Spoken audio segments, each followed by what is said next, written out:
way. I have merely stopped at a station on the line. Well then, Mrs. Hedda, the passengers do jump out and stretch a bit. I never jump out. Really? Of course, there is always someone standing by to stare at your legs? Precisely. I won't have it. I would much rather keep my seat and continue the conversation. But what if a third person were to jump in and join the couple? A trusted, sympathetic friend. With conversation on all sorts of lively topics. Not the least bit a medieval specialist. That would be a relief indeed. Then the triangle is completed. On goes the train. What a load for a warm day, all these books. I am positively perspiring, Hedda. What books have you got there? Some new books on my special subjects, quite indispensable to me. Your special subjects. Yes, his special subjects, Mrs. Tessman. Yes, Hedda, one can never have too many of them.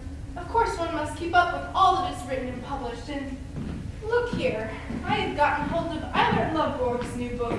Perhaps you would like to glance through it? No, thank you. Or rather, afterwards, perhaps. I looked through it a little on the way home. Well, what do you think of it, as a specialist? I think that it shows quite remarkable restraint. He never wrote like that before.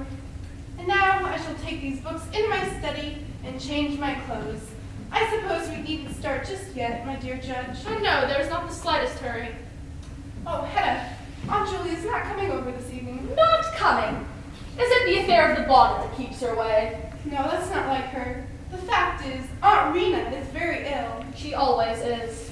Yes, well, today is much worse than usual, poor dear. Then I shall have to bear my disappointment. Oh, those immortal aunts. What? Nothing. Nothing. What is this affair of this hat I'm hearing of? It was a little episode with Miss Tessman this morning where she had tossed her hat on the chair there and I pretended to think it was the servants. Now, Mrs. Hedda, how could you do such a thing? And to the nice old lady, too. Oh, well, these impulses just come over me all of a sudden and I really don't know how to explain it, my dear Judge. You are not really happy, are you? I know of no reason why I should be happy. Well, first of all, you finally have the house of your dreams. Do you too believe that fairy tale? Is there no truth in it then? Last summer, I made use of Tessman to see me home from evening parties. One night, when the poor fool was writhing in the agony of having to make conversation, well, I took pity on the learned man, you see. You took pity. Yes, I really did. And to help him out of his torment, I happened to mention that I might like to live in this house. From that came our relationship and our wedding and our marriage and all the rest of it. Oh, my dear Judge, you cannot imagine how I shall bore myself here. But what if a solemn responsibility were to come upon you? A new responsibility, Mrs. No, do be quiet. Nothing like that will ever happen. We shall speak of this a year hence at the very outside.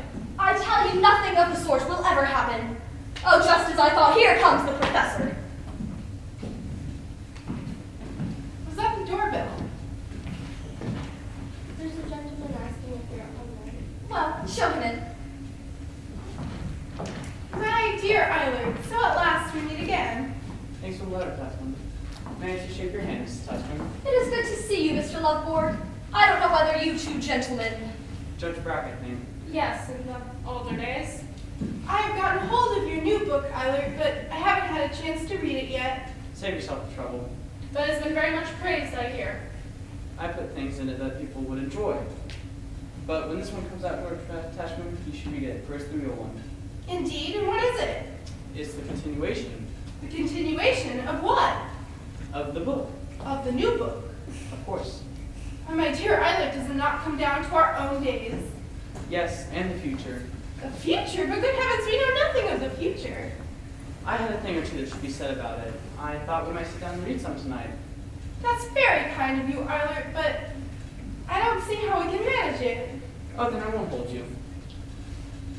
Mr. Loveborg, I am bound to tell you that I am hosting a small gathering at my house this evening.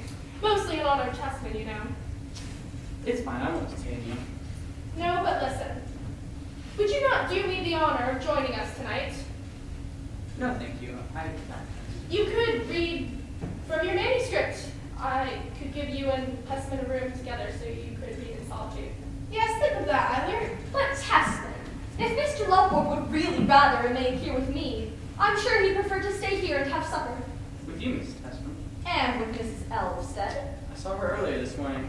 Well, then you see, Mr. Lovborg, you are almost bound to remain, or she will have no one to see her home. I guess you should stay. In that case, I have 1 or 2 orders to give to the servants. Burn up! I went by the booksellers today, and they told me that you were going to deliver a course of lectures in Sawhill. But I'll wait till you receive your appointment. Will you wait? Yes, but you're not going to compete with me. No, I just wanted to know I would have beaten you anyways. Hedda, Eiler Lovborg is not going to stand in our way. Our way. Pray leave me out of the question. Will you not take a glass of cold punch, gentlemen? Stir a cup. Yes, one would not go amiss. Splendid idea, Hedda. Just the thing. Now that the weight has been taken off my shoulders. Will you not join them, Mr. Lovborg? No, thank you. I shall keep Mr. Lovborg company in the meantime. Do you care to look at some photographs? You know, Testament and I made a tour of the mountains on our way home. Hedda Gabler. Hush. Hedda Gabler. That was my name in the old days when we 2 knew each other. And I must never say it again, No. because you're married to George Testament. How could you throw yourself away like this? I cannot allow this. Hedda, dear, I only wanted to ask whether you wouldn't like some punch. Oh, yes, and perhaps a few biscuits. Very well. How could you throw yourself away like this, Hedda? If you continue to call me Hedda, I won't talk to you. Because you love George Testament. Love. What an idea. So you don't love him? But no unfaithfulness, Mr. Lovborg. Remember that. Such fun to wait upon you, Hedda. Mr. Lovborg said he would not have it. No, but Mrs. Elmstead will soon be here. Yes, by the by, Mrs. Elvsted. Had you forgotten her? We were so absorbed in these photographs. Do you remember this little village? Yes, it was there we passed the night. And met that lively party of tourists? Yes, that was the place. Fancy if we could have only had you there with us, Eiler. Was there no love for me either? I wonder if there was. To me it seems we were 2 good comrades. You especially were frankness itself. You should have shot me down when you had the chance. But I have such dread of scandal. Yes, Hedda, you're a coward at heart. But now you have found ample consolation at the Elfsteds. I know what Thea has confided to you. Perhaps you have told her about us? No, she's too stupid to understand those matters. And I'm cowardly. But now, I will confide something to you. Well, The reason I dared not shoot you down.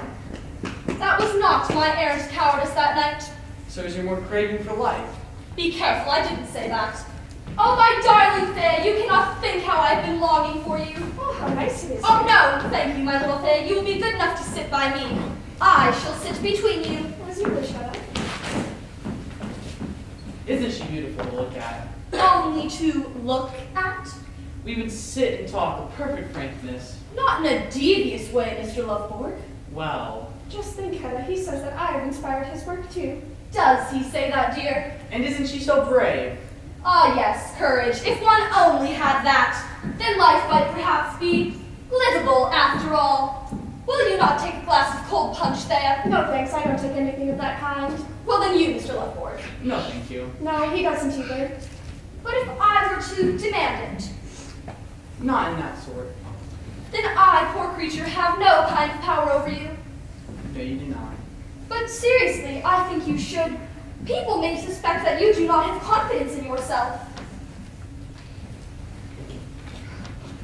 To your health, Thea. Oh, Hedda, what are you doing? I do it. I. To your health too, Mrs. Hedda. No more just at present. Remember, you have to read your manuscript to Testament tonight at dinner. No, no, no. And to the old sheriff too. Well, Mrs. Testament, our time has come. I suppose it has. I think I'm going to judge that. I'll be back around 10 to speak about yourself, so if that's okay with you, Hedda. I shall remain here until you return, Mr. Loveborg. And off goes the excursion train. I hope we should have a lively time of it, as a certain fair lady puts it. If only the fair lady could be present unseen, Why unseen? so that I might have a glimpse into your liveliness, Judge Brack. I should not advise the fair lady to try it.